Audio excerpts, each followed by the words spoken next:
First thing I really wanted to go over is the insane news that dropped the past weekend. And that news was about Square-Enix. A huge thing, because once again, it's like, well, industry's changing, you know, again.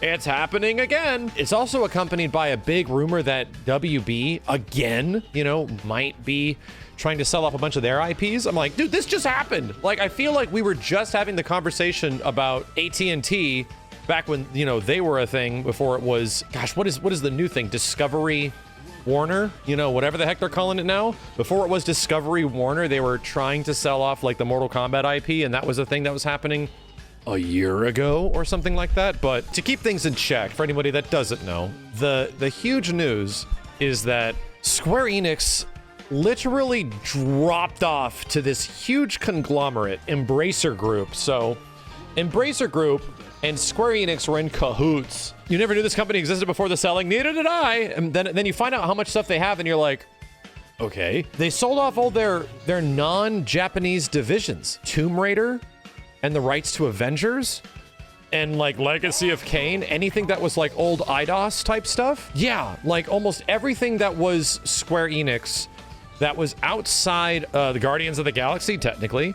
I think Hitman's also in there. Deus Ex. That's right. The Hitman guys actually got out a bit earlier. Yeah, Hitman became its own thing. You're right. Like all that stuff, all the Crystal Dynamics, IDOS like stuff that sort of used to be around is no longer Square Enix. But here's the crazy part. I remember Simmons telling me this, and I was like, well, I guess that makes sense, you know? Makes sense because there has been some huge bombs over the past couple of years, especially in regards to Square Enix's outside divisions, Avengers and Guardians. Unfortunately, because Guardians is one of the best games of last year, cost them a lot of money. I heard like Avengers cost them nearly $200 million or something like that. Simmons is just like, yeah, Square just sold off all of their IPs. And I'm like, that's crazy, but you know what? It makes sense.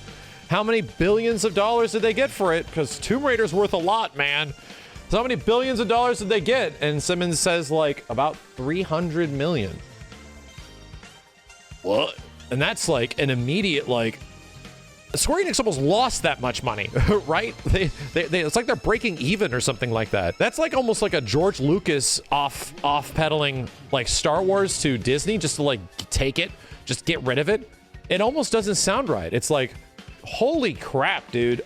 These guys walked away with a mega deal, because even Tomb Raider alone is huge. Square Enix reported that they lost $200 million from Avengers, so they definitely made their money back. Right. But you also have to like think about Guardians and all the other things that they've sort of had. Like I'd imagine in this situation, especially after what happened over the past couple years with Avengers, they were kind of done. And the lack of focus from some of those games, the weird marketing and stuff like that even Guardians had, which I definitely fell prey to, man. I saw Guardians and I was like, that looks kind of crappy. That's kind of weird that we're gonna get another game that looks Avengers-like and it's not gonna be good. And then Guardians comes out and I'll stand the shit out of that game. That game was fun as hell. I was genuinely impressed by what the Deus Ex devs were able to do with Guardians of the Galaxy. I believe the game is on Xbox Game Pass. So if you guys have Game Pass, just go play it. Just go play it. If you have any affiliation or fandom regarding Marvel stuff, my God, go play it, please. It's not even like a lack of polish sort of thing. It's like, oh, it's like kind of like a polished, crappy game. No, it was really good. It was a hell of a lot of fun. I highly recommend it. The other games, however, I mean, I have been sort of tepid with Tomb Raider. I've been sort of tepid with most of these other things that like the Crystal Dynamics end of Square has been doing for quite a long time. But it's good to know that it seems like a lot of them still have their jobs. Doesn't seem like there's a ton of people losing their employment, hopefully, because there is actually a new Tomb Raider in the works. So anyway, what the hell is going on? Like, why is all this stuff happening? It is definitely a weird move from Square to offload a huge part of their entire business division, just completely like overnight. Square sold them to invest in crypto and NFTs. Yes.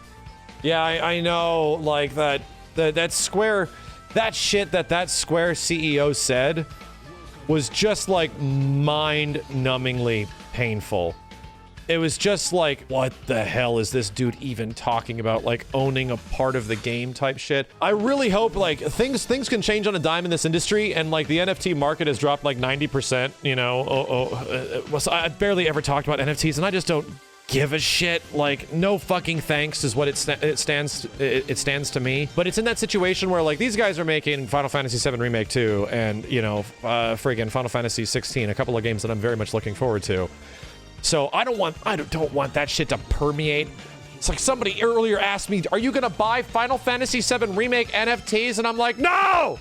Shut up! No, I don't give a flying rat's ass, dude. Like, just get that crypto shit away from me. Because you know what? You fucking, whatever, Square, you do you. If that's like the goal of this shit, you just do you. Just don't put it into the games. Just don't get anywhere close to Final Fantasy VII. Don't get anywhere close to like the mainline, like big Final Fantasy games, or even things that people love, like Kingdom Hearts and stuff like that, because there's a new Kingdom Hearts. Like, just don't get close to that shit with your horse shit. You know they will. I'm making a plea. So hopefully things are so bad in that regard that that's not going to happen. I don't know. Like, this is not a confirmed rumor at all.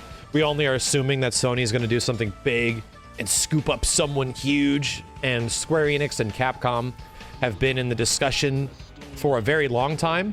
And this isn't coming from any, you know, internal source or anything on my end, because we're just sort of like watching and reacting to what's happening in the industry, and it's getting really fucking crazy, is the fact that they offloaded a division of the company that essentially brings Square back to being just a Japanese company. For me, it's kind of like, well, it seems a little weird that Square would be in a situation where they might not have been affordable to Sony, and potentially if they like offloaded a whole bunch of their games division, that maybe that part becomes affordable. That's just a weird thing of where my brain is going, right? They literally downgraded like maybe the whole entire stock price of what Square Enix is worth so that maybe somebody else can like scoop in. I don't know. That's my crazy long-running crackpot theory. Don't even put any like validation behind that they sort of like, that's not unreasonable. It's really not that potentially Sony just might not have been interested in a lot of the other stuff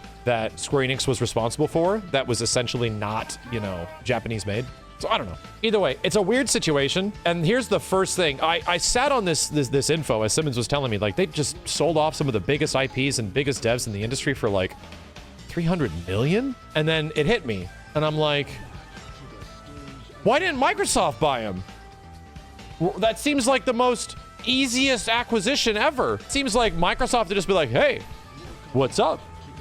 You for sale? Like that was the first thing that came to my mouth, came to my mind and my mouth was like, damn, why didn't MS jump in? So anyway, they might actually like potentially this group that owns a lot of these IPs now, they could potentially sell, right? And it could have just been like a unique situation, unique kind of stuff. Microsoft kind of busy with Activision. That is true, right? Maybe they're just going through too much legal hoopla with what's going on with the Activision merger, because they're still trying to get that approved. Square didn't sell to Microsoft because they have another deal in the works with Sony. I mean, you're saying if, right? Anyway, it's just that like a lot of the industry right now is nuts. A lot of what's happening in the industry is really crazy, and I genuinely hope this doesn't lead to a path of less things being made, right? If anything, I want it to lead towards more people getting better jobs, better long-staying jobs, better pay, so that they can make better games, right? So that they can actually be given the budgets to do the things that they sort of like want to do. But, you know, it's kind of hard to say where everything's going right now, because at the same time, there was more friggin' rumors that popped up that WB Discovery, which it is now, is looking to offload a whole bunch of their game divisions. What? And that's crazy, man. It made it seem like Microsoft wouldn't be there just to scoop up like WB Games and everything they own.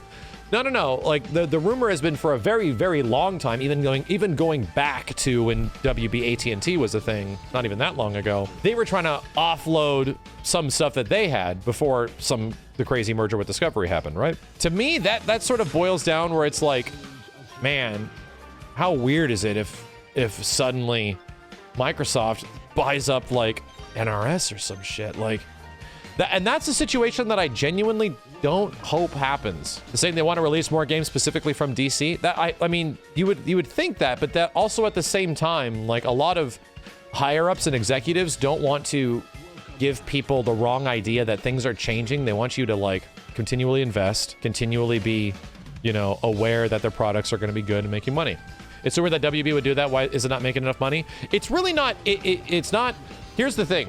When companies get bought out, it's not that companies or these franchises or these things are not making enough money. That's really not the case. They usually get bought out when they're making the most money. In some situations, like a lot of these big acquisitions, you hear about because they're doing relatively well.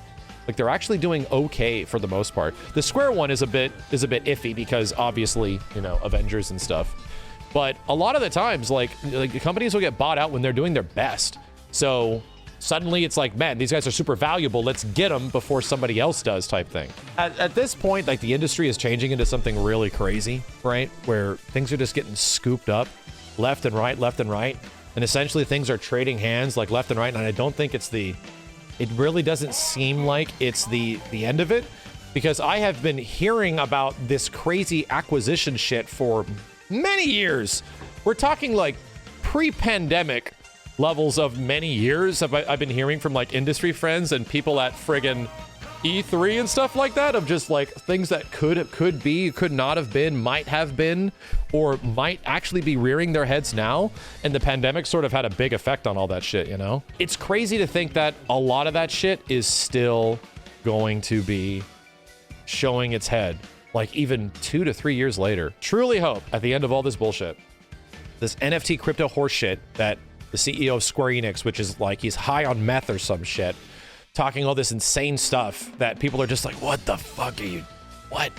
I hope that goes away. I hope that if eventually things get offloaded from like NRS and stuff like that, if their IPs get splintered out into a variety of different directions, the WB Games IPs, I hope that NRS doesn't become like a friggin' Microsoft company or something like that. Because that's a weird thing where it's like they offload the IP but not NRS. Shit is so weird, right? Shit is just, and that could happen, right? That could be a thing that could actually happen, where suddenly the IP of NetherRealm is sold but not the studio.